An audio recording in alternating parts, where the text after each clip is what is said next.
Assembly deputy speaker Raghuramakrishnaraju గారు ప్రాతినిధ్యం వహిస్తున్నటువంటి నియోజకవర్గం. అందువల్ల రాష్ట్ర ప్రజలందరికీ కూడా ఆ నియోజకవర్గం గురించి తెలుసు. అక్కడ ఇప్పుడు విధ్వంసకాండ జరుగుతున్నది. గత 3 మాసాల్లో దాదాపు 800 పేదల వాళ్ళ గుడిసెల్ని బుల్డోజర్లు పెట్టి అక్రమంగా, అన్యాయంగా, దుర్మార్గంగా కూల్చేశారు. ఇక ఆ విధ్వంసకాండ ఇంకా కొనసాగుతుంది, ఆగలేదు, ఇప్పటికీ కొనసాగుతున్నది. మరొక 300-400 ఇళ్ళు లేపేయటానికి నోటీసులు ఇవ్వటం, వాళ్ళకి హెచ్చరికలు జారీ చేయటం జరిగింది. వాళ్ళు చేసిన పాపం వల్ల 40-50 సంవత్సరాలుగా సొంత ఇల్లు లేకపోయినా కాలువ గట్ల మీదో, రోడ్డు మీదో, ఎక్కడ ప్రభుత్వం పొరంబో ఖాళీ స్థలం ఉంటే అక్కడ వేసుకొని, అక్కడ మంచినీళ్ళు లేకపోయినా, కరెంటు ఉన్నా లేకపోయినా, కనీస సౌకర్యాలు ఉన్నా లేకపోయినా, పొట్టకూటి కోసం పనులు చేసుకుంటూ బతుకుతున్నటువంటి పేద ప్రజల్ని అన్యాయంగా ఇప్పుడు ఉన్నట్టుండి ఒక్కసారిగా ఒక పెద్ద ఉపద్రవం, తుఫాను వచ్చినట్టుగా విరుచుకుపడి వాళ్ళందరినీ కూడా లేపేసిన చూసి ఆహాకారాలు. మీరు ఇక్కడ పెట్టినటువంటి ఫోటో ఎగ్జిబిషన్ కూడా చూస్తే ఇంత దుర్మార్గంగా వ్యవహరిస్తారా? ఢిల్లీలో బుల్డోజర్ సంస్కృతిని దాన్ని మించిపోతున్నటువంటి వ్యవహారంలాగా ఇది మనకు కనిపిస్తుంది. వాళ్ళందరూ ఎక్కువ భాగం టీడీపీ ఓటేసినటువంటి వాళ్ళు. ఒక మహిళ 3 నెలల క్రితం వచ్చి నోటీస్ ఇచ్చారు. ఆమె అక్కడికక్కడే గుండె ఆగి స్పాట్లోనే చనిపోయింది. 3 రోజుల తర్వాత ఆమెకు నోటీస్ ఇచ్చారు, నువ్వు ఇల్లు తీసేయమని. చనిపోయిన ఆమెకి నోటీస్ ఇచ్చింది. ఇది ప్రభుత్వం యొక్క దౌర్భాగ్యం. లక్ష్మి ఆమె పేరు. మన అది పాలకోడేరు అల్లూరి సీతారామరాజు నగర్ కాలనీ, దాని పేరు కూడా. అల్లూరి సీతారామరాజునే గుండెలో పొడిచినట్టుగా ఉంది. చూస్తే బ్రిటిష్ వాళ్ళు చంపేశారు, వీళ్ళు మళ్ళీ ఆయన రఘురామకృష్ణరాజు ఇంకోసారి చంపేస్తున్నాడు అల్లూరి సీతారామరాజుని. అట్లాగే సింగిల్ ఉమ్మన్లు చిన్న చిన్న పిల్లల్ని పెట్టుకొని గుడిసె కూల్ చేసే రోడ్డు మీదనే పక్కన సామాను పెట్టుకొని పక్కింట్లో తలదాచుకుని పుట్టకొకరు చెట్టుకొకరు అయిపోయి ఏమిటి మన పరిస్థితి అని. పోనీ వాళ్ళు ఏమైనా అక్రమంగా ఉన్నారా, నీకు తెలియకుండా ఉన్నారా? 40-50 ఏళ్ళ నుంచి ప్రభుత్వ స్థలంలోనే ఉన్నారు. వాస్తవం అది. ప్రభుత్వ స్థలంలో ఇళ్ళు వేసుకోవడం పేదలకున్న హక్కు. వాళ్ళకి నువ్వు పట్టా ఇవ్వాలి. ఇస్తామని తెలుగుదేశం ప్రభుత్వం వాగ్దానం చేసింది. పట్టా ఇస్తామని వాగ్దానం చేసి ఈరోజు చంద్రబాబు నాయుడు గారు పట్టాల ఉత్సవాలు కూడా జరుపుతూ ఉన్న పేదవాళ్ళని 1000 కుటుంబాలని ఒక్క ఉండి నియోజకవర్గంలో లేపేస్తున్నారంటే మనం ఊహించలేనటువంటి విధ్వంసం ఇది.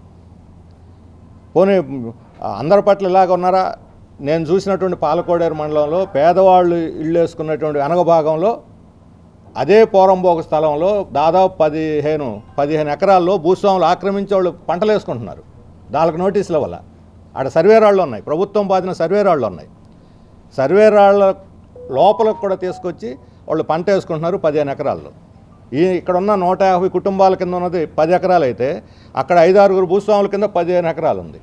వాళ్ళకి జోలికి పోవటంలా. ఈ కాలువ కట్ల మీద ప్రభుత్వ స్థలంలో కొబ్బరి చెట్లు ఉన్నాయి. ఆ కొబ్బరి చెట్లను వాళ్ళే అనుభవిస్తున్నారు. అది పేదల హక్కు. యాక్చువల్గా పేదలకు ఇవ్వాలి అవి చట్ట ప్రకారం. వాటినన్నింటినీ కూడా భూస్వాములు అనుభవిస్తున్నారు. వాళ్ళ జోలికి పోరు. ఈ రఘురామకృష్ణరాజు గారు ఏమన్నా పత్తిత్తా? ఈయనేమన్నా పవిత్రుడా? ఇప్పుడు 3 నెలల నుంచి విధ్వంసకాండ జరుగుతూ ఉంటే ఆయన నియోజకవర్గంలో ఆయన దాని మీద స్పందించాలి. ఆయన ఆదేశాల మేరకే మేము చేస్తున్నామని అక్కడికి వచ్చి బుల్డోజర్లో పట్టి వస్తున్నటువంటి అధికారులు లేదా ఉద్యోగులు చెబుతున్నారు. జిల్లాంతా కోడైకి వస్తున్నది. ఆయన నియోజకవర్గంలో ఆయనకు సంబంధం లేకపోతే వచ్చి పరామర్శించి ప్రజలకు అండగా నిలబడాలి, ఆపాలి. కానీ స్పందించడు. అసలు డిప్యూటీ స్పీకర్ పదవికి ఈయన అర్హుడా? అర్హత ఉందా ఈయనకి? ఇంత విధ్వంసకాండ చేసినటువంటి వాడికి. ఆయన ఎన్నికల్లో ఒక అఫిడవిట్ ఇచ్చాడు. ఎన్నికల అఫిడవిట్ మొత్తం పబ్లిక్ డాక్యుమెంట్ ఇది. ఎన్నికల అఫిడవిట్. ఈ ఎన్నికల అఫిడవిట్లో ఆయన మీద ఎన్ని కేసులు ఉన్నాయో చేశారు.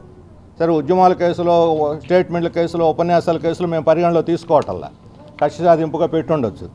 కానీ బ్యాంకులు Punjab national bank, SBI, axis bank, చెన్నైలో, ఢిల్లీలో, బొంబాయిలో, హైదరాబాద్లో అనేక చోట్ల డిఫాల్ట్. హిందూ భారత్ పవర్ కంపెనీకి ఆయన director. Hindu Bharat power company లోన్లు తీసుకొని నష్టాలు వచ్చిందని డిఫాల్ట్ ఎగ్గొట్టేస్తే వాళ్ళు కేసు పెట్టారు. ఎస్బీఐ కేసు పెట్టింది, యాక్సిస్ బ్యాంక్ కేసు పెట్టింది, పంజాబ్ నేషనల్ బ్యాంక్ కేసు పెట్టింది. ఒకటి 600 కోట్లు, ఒకటి 237 కోట్లు, ఇంకోటి 25 కోట్లు. ఈ అఫిడవిట్లో ఆయన పేర్కొన్నాయి. ఇంకా తెలియకుండా ఎన్నో ఉన్నాయి. మరి ఏమిటి? దీనికి ఏం సమాధానం చెబుతారు? ఇదేనా ఆదర్శం? రాజకీయ నాయకుల ఆదర్శం ఇదేనా? మీరు మాత్రం వందల వేల కోట్లు తీసుకొని బ్యాంకుల్లో ఎగ్గొట్టేసి కేసులు మాఫీ చేయించుకోవచ్చా? పేదవాళ్ళు మాత్రం ఒక 72 చదరపు గజాల స్థలంలో ఉండకూడదా? వాళ్ళకి ఇచ్చినటువంటి చూస్తే మీకు అందరికీ సర్క్యులేట్ చేసాము, ఎంత అన్యాయంగా ఉంది. 1905 చట్టం, బ్రిటిష్ వాళ్ళ చట్టం. అన్ని చట్టాలు మారుస్తారు, కానీ బ్రిటిష్ వాళ్ళు ఇచ్చిన 1905 చట్టం ప్రకారం ఇల్లు తీసేయటం కాదు, ఇంట్లో ఉన్న సామాను కూడా వాళ్ళే స్వాధీనం చేసుకుంటారట. ఇంట్లో ఉన్న సామాను కూడా వాళ్ళదేనట హక్కు. ఇల్లు ఖాళీ చేయకపోతే కూలి చేస్తారట. ప్రత్యామ్నాయం ఎవరు? ప్రభుత్వానికి బాధ్యత లేదా?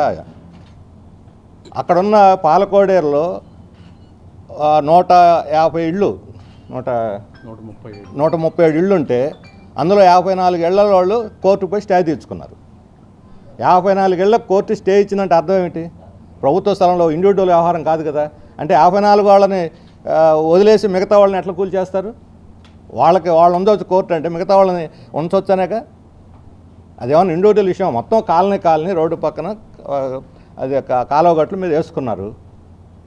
కోర్టు కేసులు సగం ఇళ్ళు ఉన్నాయి. ఆ కోర్టు కేసులు ఇళ్ళు కూడా కూలి చేశారు.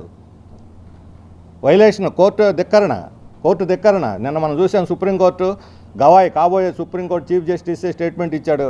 మన తాడికొండ ఎంఆర్ఓ, పాత ఎంఆర్ఓ, సికింద్రాబాద్ సెంట్రల్ జైలుకి వెళ్తావా లేకపోతే ఢిల్లీ తిహార్ జైలుకి వెళ్తావా అని అన్నాడు. ఆయనకి ఆవేశం వచ్చింది దుర్మార్గం చూసి. ఎప్పుడో 10 ఏళ్ల క్రితం జరిగిన దుర్మార్గం.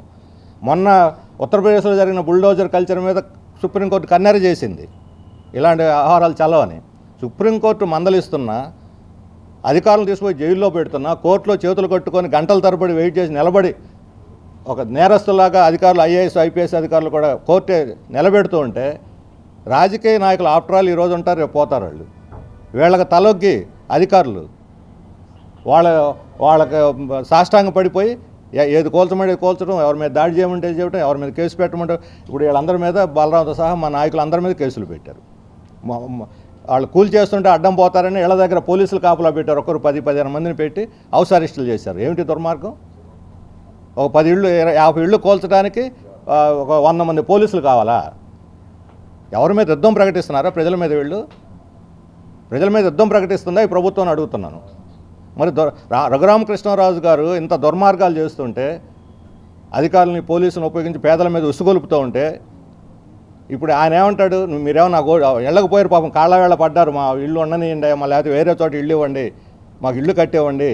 ఇళ్ళు లేవు, స్థలం ఇవ్వలేదు, ప్రత్యామ్నాయం చూపలేదు, గూడు కొట్టేసి కనీసం వాళ్ళకి షామ్యాన వేసి నీడ కల్పించలేదు, తిండి పెట్టలేదు. ఏం బాధ్యత లేదా? మానవత్వం ఉన్న ప్రభుత్వం కాదా ఇది? పేదవాళ్ళని ఇల్లు లేకుండా చేసి వాళ్ళు ఎండలో ఆడ వేసుకొని ఉంటే కనీసం తిండి పెట్టరా? మంచినీళ్ళు ఎవరా? ఏమిటి కారణం అంటే, ఎవరో రిట్పీట్ చేశారంట, పక్కన కాలువ చూశాను, చాలా బాగున్నాయి నీళ్లు.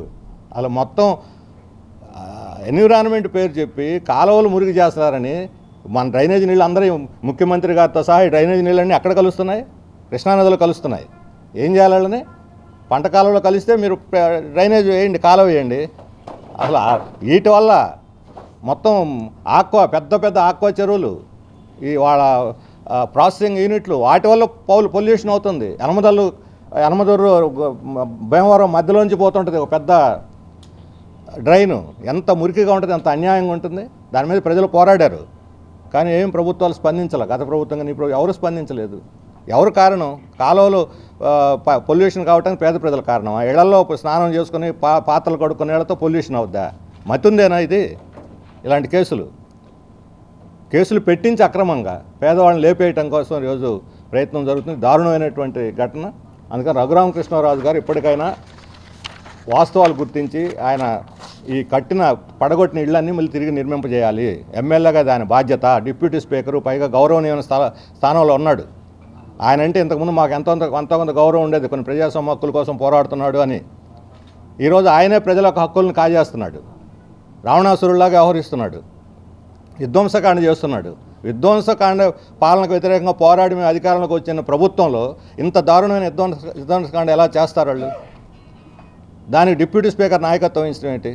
ఆయన మొత్తం దీన్ని అంతా కూడా తిరిగి పునర్నిర్మించే బాధ్యతని రఘురామకృష్ణరాజు గారు తీసుకోవాలి. లేకపోతే మేము దీన్ని తీవ్రమైన ఉద్యమంగా మారుస్తాం, రాష్ట్రవ్యాప్త ఉద్యమంగా కూడా మారుస్తాము. ఆయన రాజకీయంగా ఆయన బోన్లో నిలబెట్టేటువంటి పని మేము చేయాల్సి వస్తుంది. చంద్రబాబు నాయుడు గారు ఈరోజు P4 ప్రజల ఉద్ధరణ ఇళ్ళు కట్టించడం గురించి మాట్లాడుతున్నారు. రఘురామకృష్ణరాజు గారిని మీరు నియంత్రిస్తారా లేదా? ఇలాగే వదిలేస్తారా?